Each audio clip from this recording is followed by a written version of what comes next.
Hello and welcome to a new edition of ChariTepulse, your regular update on news and happenings in the charity sector. I'm James Saunders, I'm a partner at Morkings & Smith, and I'm joined as ever by my co-hosts Catherine Rastromji, partner and head of charities at Shakespeare Martineau, and Charles Mesquita, charities director at Quilter Cheviot.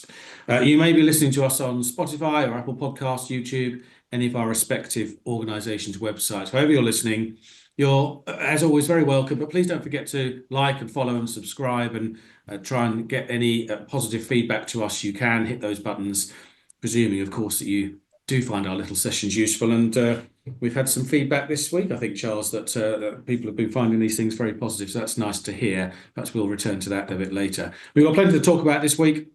I'm going to dive straight in. First one is a report this week. I noted that more than 3/4 of charities maintain their fundraising income over the past year. This is a third sector report, I think, which is a positive for the sector.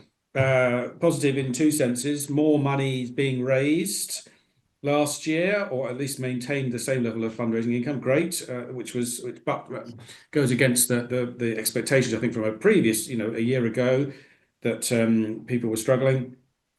And indeed, for the future, for the next year, charity leaders seem to be quite positive. So, Catherine, ladies first, what do you think about all this? Yeah, I thought fantastic. And it was so good to see a positive story, to see that it's not all doom and gloom. I think at times it's lazy journalism that is always a negative for the charity press. But what I did find interesting was from time to time, the Charity Commission send out surveys randomly to trustees. And I was chosen for one of my charities. I did the survey yesterday. And funnily enough, one of the questions, well, a series of the questions I thought was really negative, and maybe that's what they were trying to evaluate, but it was all kind of, what are your current challenges? From this list of 10 things, what is your charity going to cut back on? Are you going to have to get rid of staff, reduce your services? Have you got fundraising challenges? Negative, negative, negative. And then there's an option or none of the above. And so for this particular charity, we're a grant making charity, my answer was none of the above.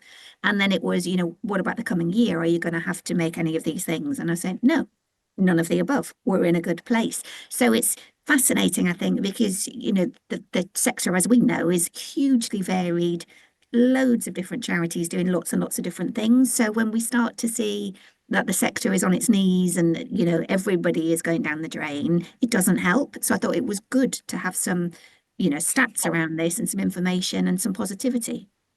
Yeah, I mean, the messaging was, the charity leaders had greater awareness of their cause and its need for support, or there was a greater awareness, rather, which is good. That means the messages are getting out and getting across. Clearly, the state of the economy is still a worry, understandably so.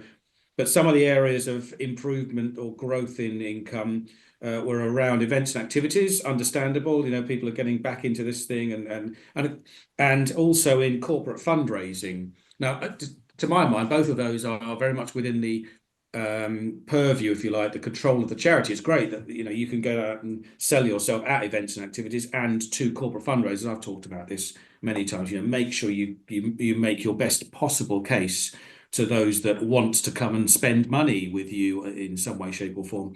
So that was all very positive as well. Charles, did you take anything extra from this? Yeah, I mean, it's always good to read a positive story, particularly, with everything else going on in the news. The bit for me that I was sort of thinking about was more about what it didn't do, of course, is differentiate between large, medium, and smaller organizations, because I suspect there's a very different experience. And I do worry about, because of brand awareness and everything else, larger organizations taking a bigger slice of the pie. The other thing that I was quite not really related to this, but I happened to be at the large, what's called the Gathering, which is a charity conference in Scotland. And I was in conversation with one, Mr. Gordon Brown, me and 300 other people. And it was a fascinating talk, but he had said, and just to quote, is that the top 1%, the sort of average of median salary is about £270,000 a year. And do you know what their average contribution to charity is? £570. That is quite a shocking figure, isn't it? And then he also went on to talk about the top 100 companies give less than 1% of earnings. And what I'd forgotten, of course, is that I think under the previous government, they had stopped companies from reporting about their charitable giving and activities. And I think there is a conversation here. I mean, it's a difficult one, isn't it? Particularly with companies, is they're not there to set up to give money to charity, etc.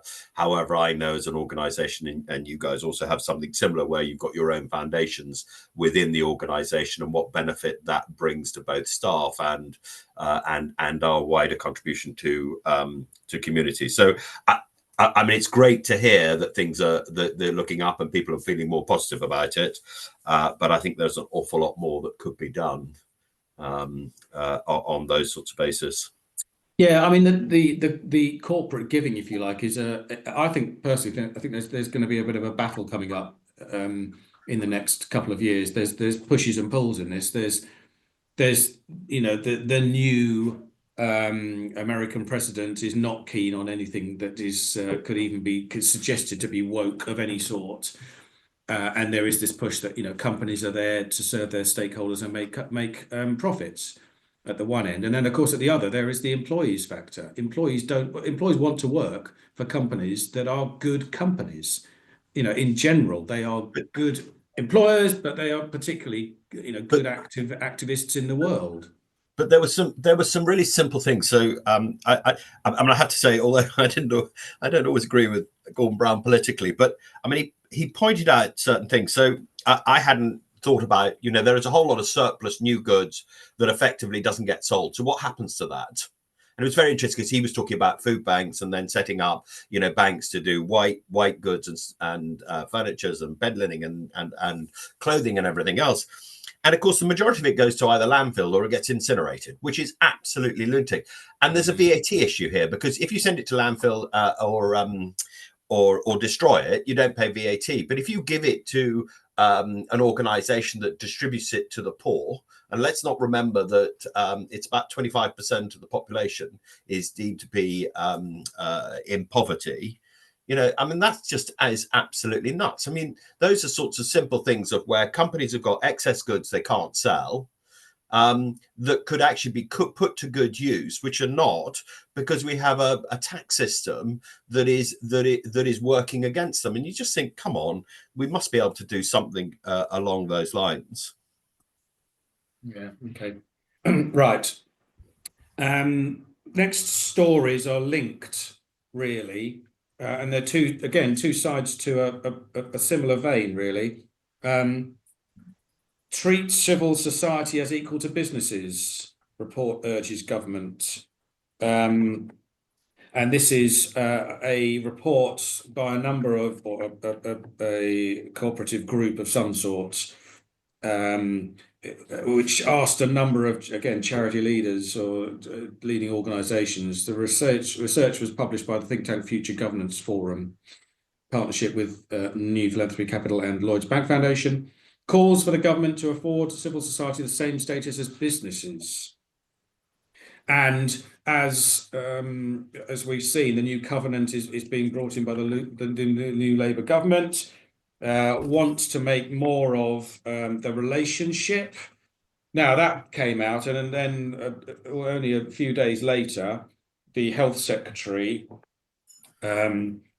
Streeting, had a bit of a hot mic moment, we think, where he was particularly not very pleasant about organisations lobbying the government, described voluntary organisations as stakeholders, not partners, which was a bit of a slip, I think, really, and didn't go down very well after all the positivity that has come out of the Labour government and the new arrangements they want to bring in. So here, the reports were that he then went on to a chat with Macmillan Cancer Support and was much more conciliatory and was much more positive about things, but a little bit of a slip.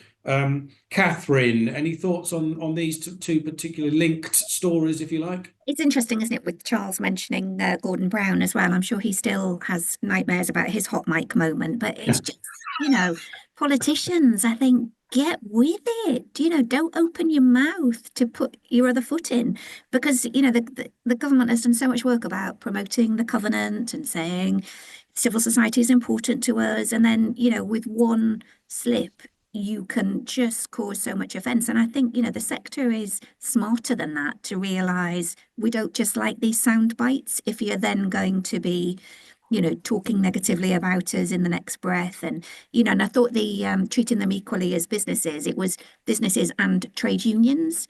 And you think, well, yeah, so therefore, why shouldn't civil society be in there? But I do think there at times needs to be a reality check that if you're going to ask for the moon on a stick on day one of a new government, particularly, you're not going to get it. And I think sometimes charities can be a bit naive rather than, you know, if you put a compelling case and, you know, try and approach it more as a win-win, then I think that there's more scope there to work with others.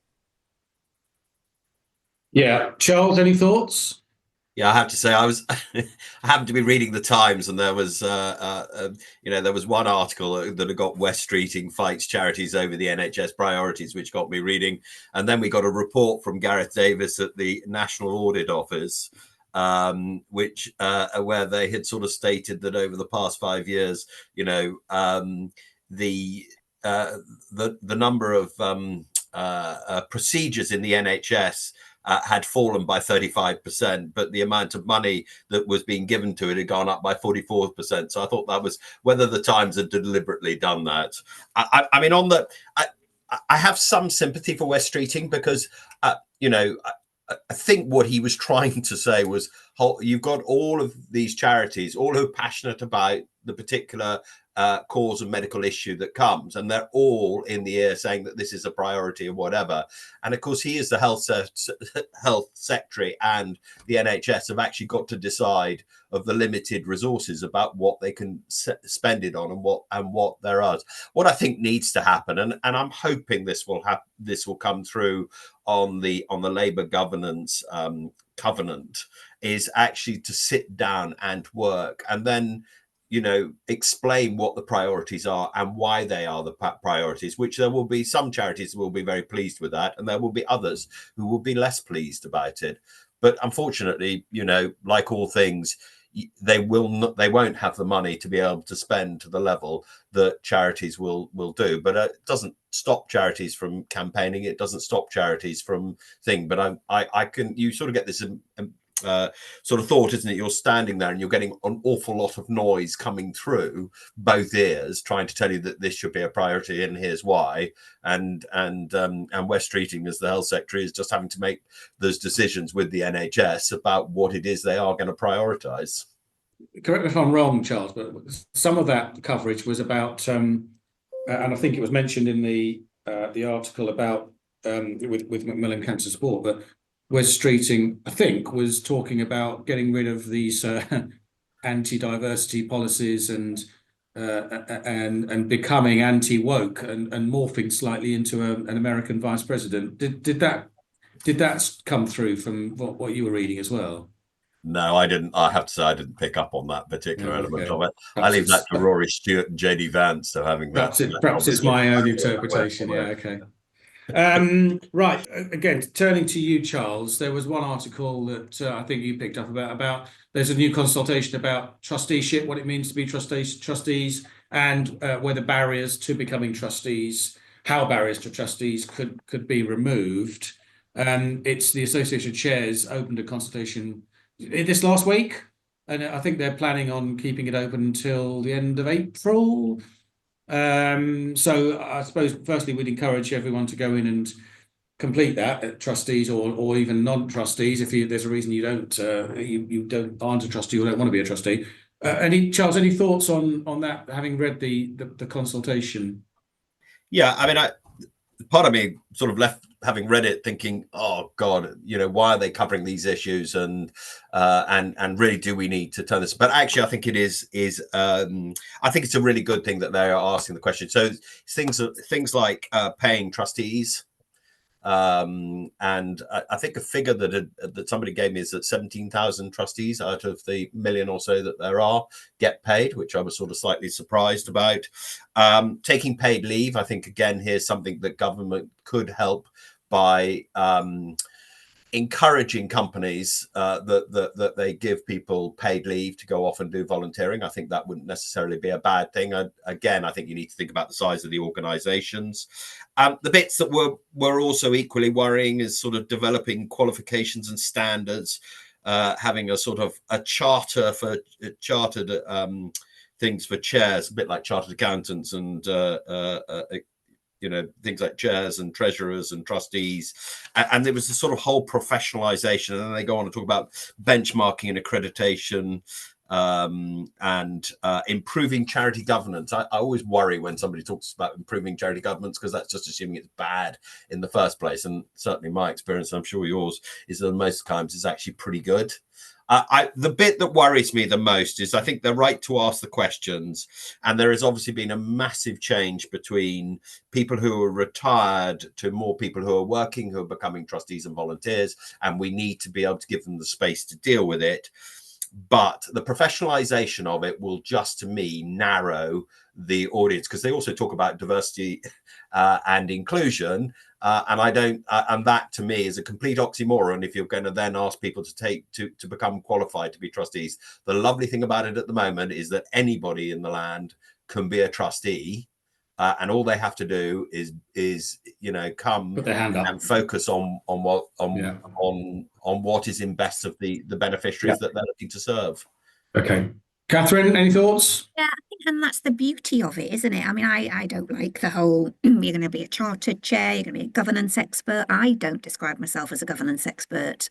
So I'm, particularly fearful of those that do use that title to think, what right do we have to say that? And I think there's so much about its personality, its communication, its softer skills, and that doesn't come with going on a course. And there were some other bits. Yes, I mean, I think many employers do allow people to take 1, 2, 3 days off a year for volunteering.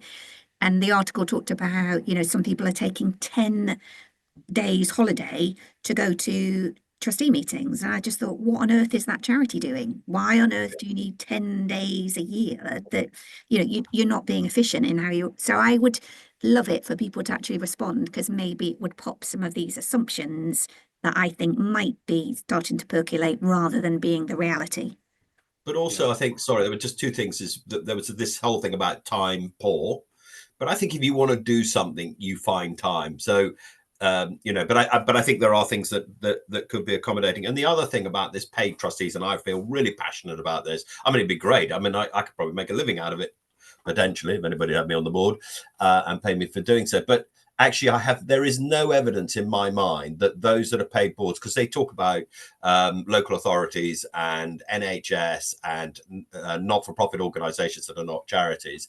And there is no evidence that you end up with a better board because it's paid. In fact, if anything, quite the reverse. And it's just that if you are a volunteer and you turn up and you're there passionate about it, generally you end up with some pretty good decisions. It's not broken, so why are we trying to fix? Okay. I have to say that I would doubt very much that the consultation will give us any different answers than what we know already, which is, as you described earlier, Charles, we need different minds, different people, but it's got to be less intrusive and less onerous. And you've got to find alternative ways of getting people into trusteeship. And the old traditional methods and routes just aren't right at the moment. They were also, sorry, James, they were also asking a question on whether we should have an umbrella body representing trustees, which I thought, do we need another one? I mean, surely it could fall within the remit of an existing umbrella body, possibly even NCVO. Isn't that what their role is meant to be?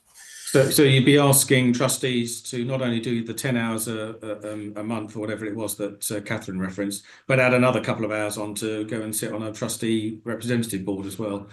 And also your continuous professional development that you would need to do, and then you'd need to log it. So instead of your 10 days, it probably become 30 days. Yeah, and then you're turning more people off. Right, last one is unfortunately got to return to the Captain Tom Foundation again. Catherine, they've changed the name. They've dropped Captain Tom's name from the foundation. I mean, the charity is intended to close anyway, so it's all, it's another sad chunk of this story, isn't it? That's come about. Really is, and it feels like death by a thousand cuts. It's just so desperately sad every time this comes around. I mean, the new name is atrocious. I mean, Well, it's just the charity number, isn't it? Charity number foundation. And I think, what on earth are you doing? Why would you do that? But I thought was fascinating the announcement from the charity itself. And this was quoted on the BBC. I was just checking the detail on this. And it talks about that the charity had acceded to the family's demand that they change the name. So this wasn't their idea. And it also talked about, the statement said, notwithstanding the Charity Commission's findings about the against the Ingram Moors, as well as their failure to rectify matters by returning the funds properly due to it, the Captain Tom Foundation considers it inappropriate to stand in the way of the family's wish regarding the use of the late Sir Captain Tom's name. The foundation has therefore acceded to the family's demand that it removes Captain Tom's name from its title.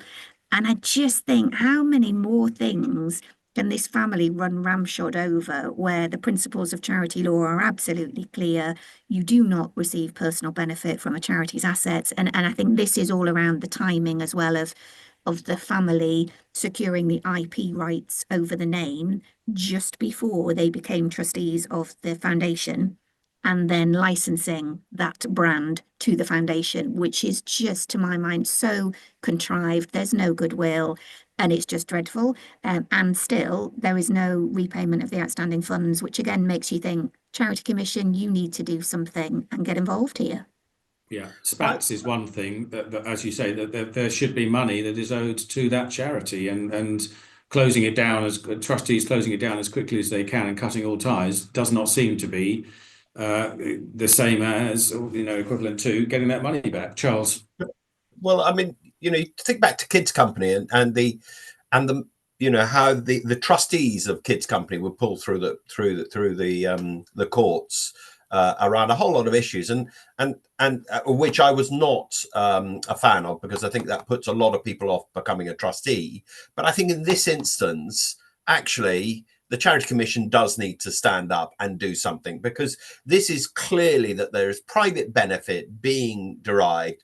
This charity has been defrauded of money. The public that gave the money are being defrauded. And if the trustees of that charity can't or aren't prepared to do it, and I suspect they can't because they don't have the finances, this is where the regulator should be stepping in and doing something about it. And we should be finding the money to prosecute the Ingram Moors and get that money back, because otherwise it just sets a terrible precedent.